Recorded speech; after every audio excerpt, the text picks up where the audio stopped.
Muy buenas tardes. En el video de hoy estaremos hablando acerca de todo este procedimiento penal especial abreviado que está consignado en la ley 1826 de 2017.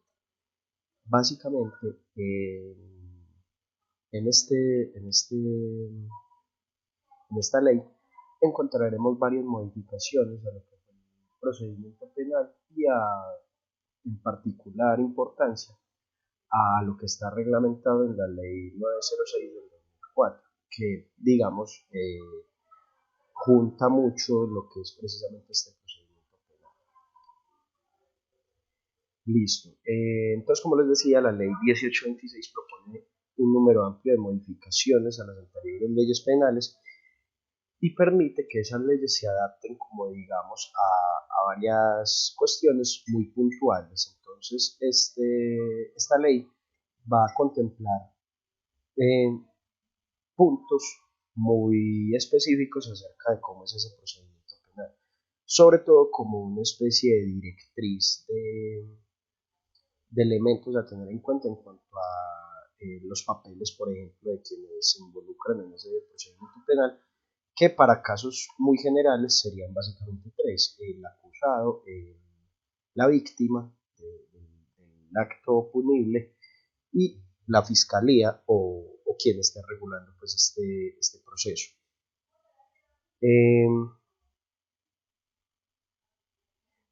Bien, el artículo primero nos propone varias definiciones muy claras acerca de la ley 1826.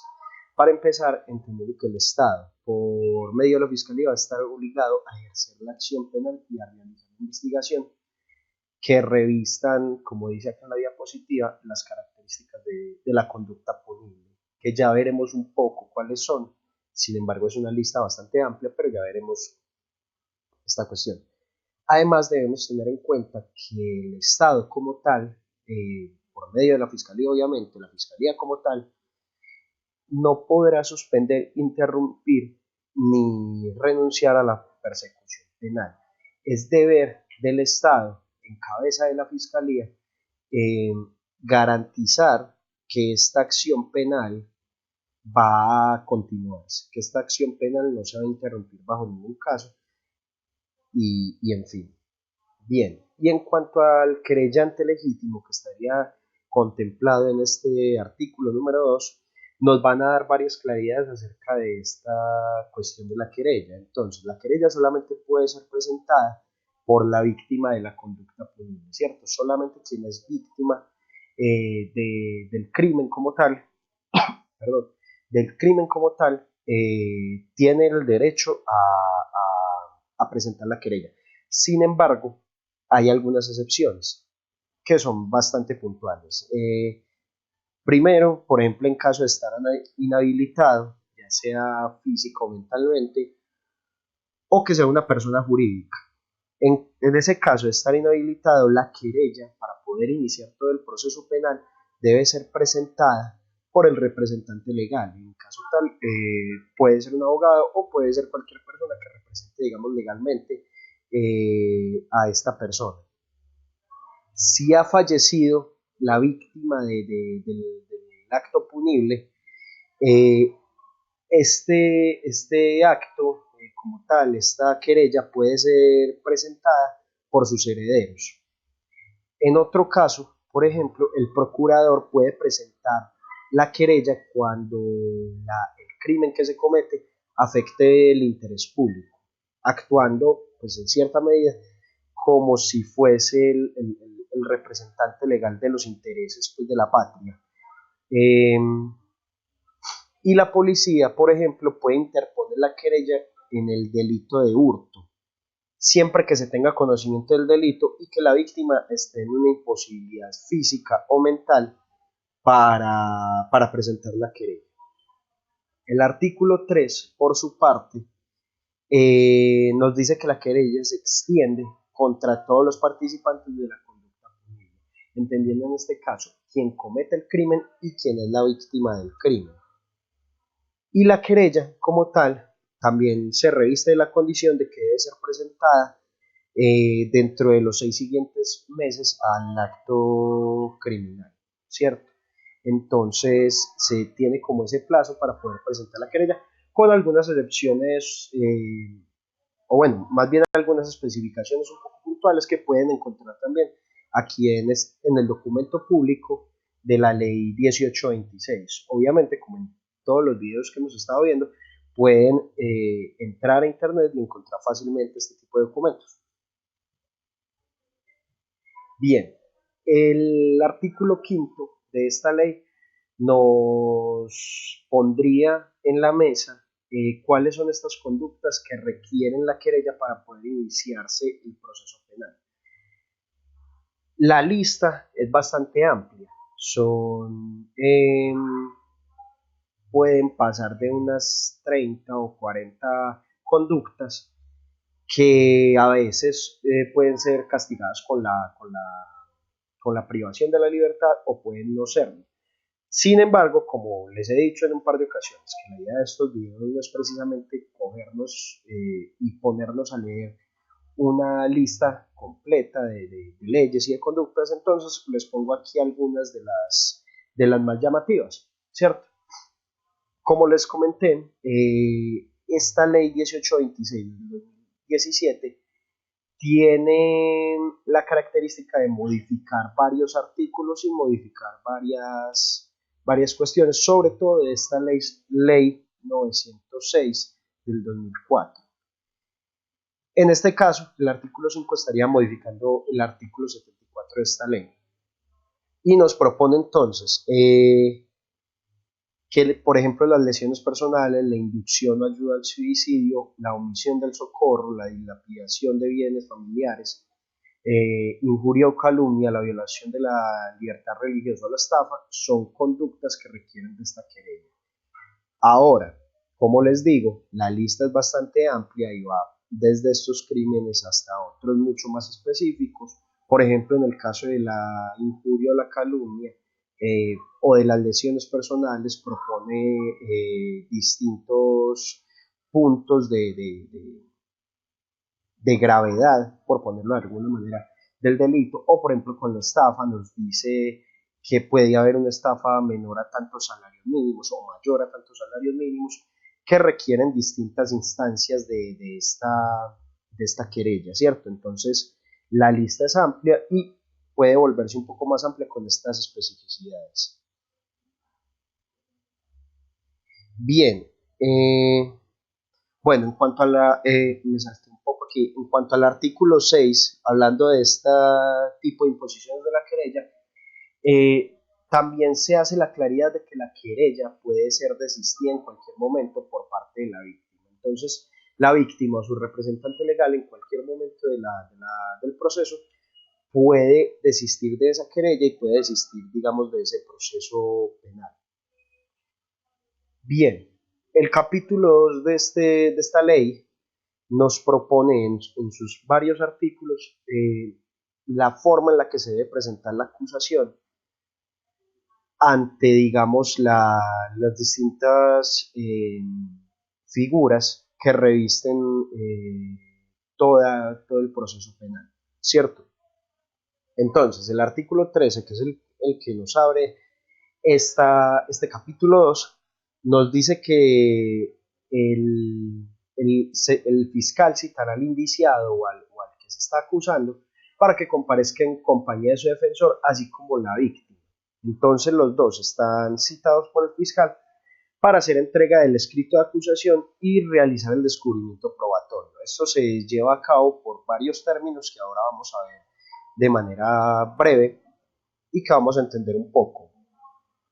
Ahora, en cuanto al descubrimiento probatorio que haga la fiscalía, este debe ser total. Entonces, debe incluir los distintos elementos que permiten que este sea constituido. Debe incluir los elementos materiales probatorios y la información dada por las víctimas que permiten tener una visión bastante general de lo que fue el delito. Bien, en cuanto al artículo 15, que es un poco amplio, nos bueno, no, perdón, el artículo 15 no es el amplio, es más adelante. Este artículo 15 nos dice cuál es el contenido de la acusación que la víctima debe presentar ante la fiscalía para poder ser llevado a cabo todo este proceso, ¿cierto? Entonces nos dice, la indicación del juzgado competente para conocer la acción debe adjuntar la prueba sumaria que acredite la calidad de víctima, una indicación de posibilidad de allanar cargos y la orden de convención penal de pública a privada en caso de que ésta se aplique, ¿cierto? Entonces, estas acusaciones pues llevan como, digamos, este proceso como tal. Además, bueno, también nos hacen varias claridades en los siguientes artículos. En el artículo 16 nos propone la aceptación de cargos, sabiendo algo pues que es bastante universal, que quien acepta los cargos tiene un beneficio punitivo de hasta la mitad de la pena, o sea que se le puede reducir hasta la mitad de la pena, en caso pues obviamente en el sentido en el que está colaborando con la justicia.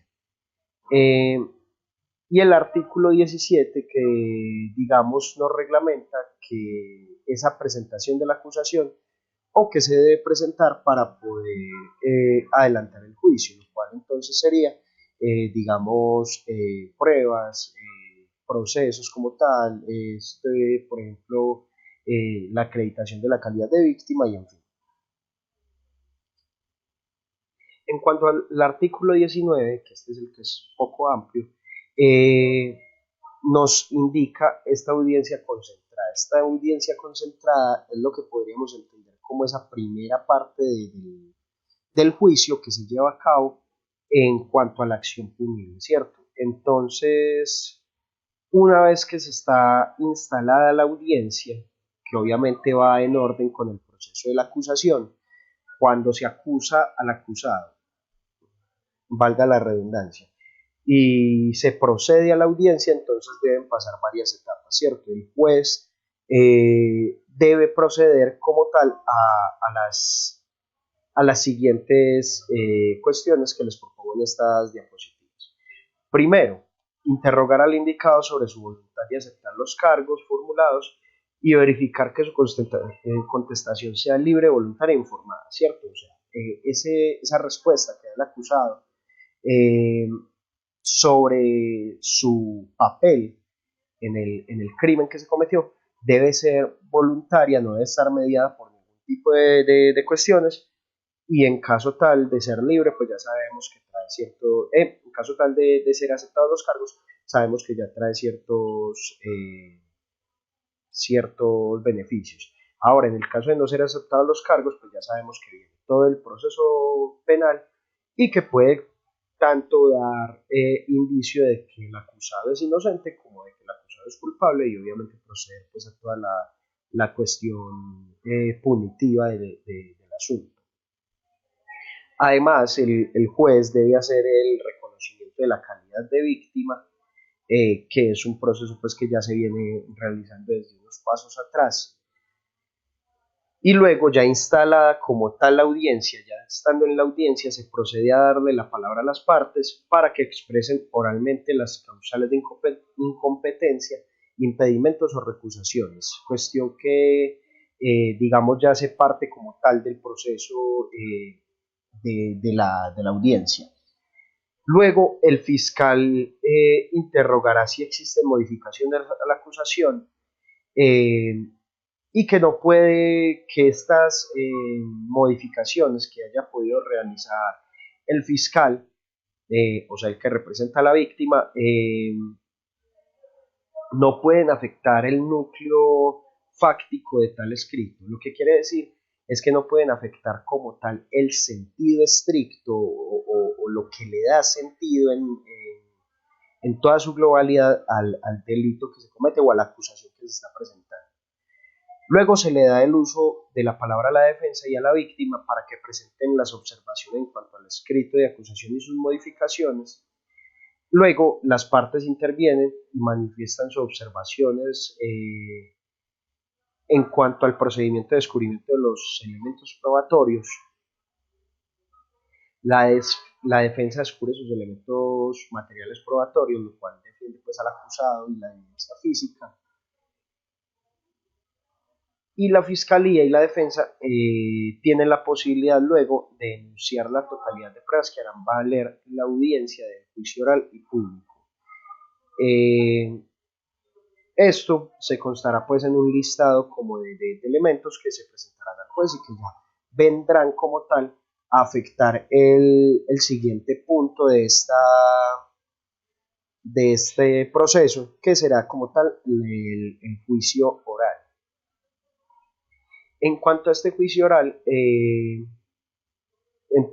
cuando se concluye esta audiencia concentrada, el juez fija una fecha y una hora para el inicio del juicio que debe realizarse dentro de los 30 días siguientes a la terminación de la audiencia concentrada.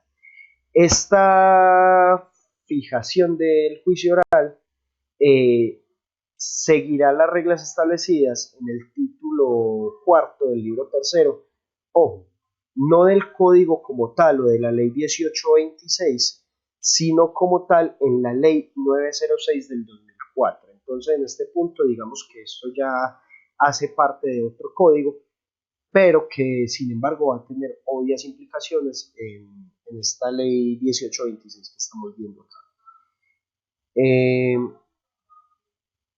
En este punto de la sentencia, el juez citaría a las partes a su despacho y surtidas las notificaciones, las partes tendrían 5 días para la presentación de recursos que procedan contra la decisión. En caso de no proferirse o que no procedan decisiones de las partes en contra de la acusación como tal o en contra de de la decisión que tome el juez, entonces se dará por entendido que se acata, digamos, este juicio. Bien, y en cuanto a lo último, nos encontraríamos con la cuestión del acusador privado, que también se reglamenta un poco en esta, pero tiene su mayor profundidad en esta ley 906. Y es que el acusador privado es aquella persona que al ser víctima de la conducta punible, o sea, al que se le atenta con el delito, está en la facultad legal para ejercer la acción penal y debe ser representado obviamente por su abogado. Entonces, en ese punto el acusador penal, el acusador privado, haría las veces de un fiscal y se seguirían las mismas reglas previstas para el procedimiento abreviado, que fue lo que acabamos de ver, para poder seguir, digamos, con este asunto de lo punitivo, ¿cierto? Ahora, en cuanto a lo que no se haya previsto de manera especial en este título del acusador privado, respecto a las facultades y deberes del mismo, se va a aplicar lo dispuesto en el mismo código, entonces este 1826 en este caso, para la relación con el fiscal. Básicamente el acusador privado entra a reemplazar ese fiscal siempre y cuando la ley permita que ese acusador privado haga este papel, ¿cierto? Pueda representar este papel. Ahora, una claridad en cuanto a este asunto del acusador privado. Todo proceso que no solicite esa conversión a acusador privado, o sea, de acusación pública a acusación privada, todo el proceso que no solicite esa conversión dará dará paso a que se dé una acción penal pública, que fue todo lo que acabamos de ver y que sería encabezada entonces por esa fiscalía. Con esto terminamos este breve video. Como les digo, esto es un pequeño abrebocas ante lo que ustedes pueden encontrar como tal en el documento público de la ley 1826 de 2017 y que podrán, digamos, estudiar a mayor profundidad y ver algunas claridades que de pronto queden pendientes a lo largo de este video. Muchas gracias.